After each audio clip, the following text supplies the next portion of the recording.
May nakuha akong kangkong sa labas. Ngayon, kuha lang tayo dito sa loob.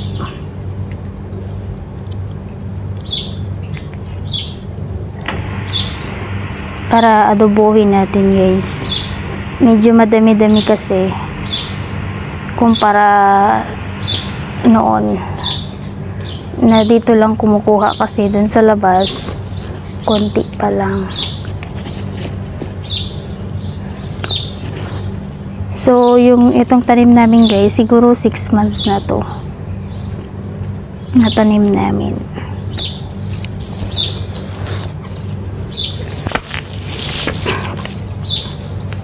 Binili lang namin to dati na yung pwede na talagang ulamin, yung ganito. Dahon lang din siya hanggang sa lumago na at pwede na ding ulamin. Nakailang beses na kaming nag-ulam nito, guys. Siguro hindi lang 10, baka 20 na. Basta pinapakinabangan na namin. Diba? Libreng ulam. Igisa lang. Or di kaya ihalo sa kung sardines. Or sa magluluto tayo ng dobong kangkong, guys. Ito yung manok. Konti lang yung natira kahapon.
Ito na yung adobong kangkong, guys. May chicken siya. Grabe, kukunti na lang yung kangkong. Oh, nagisa.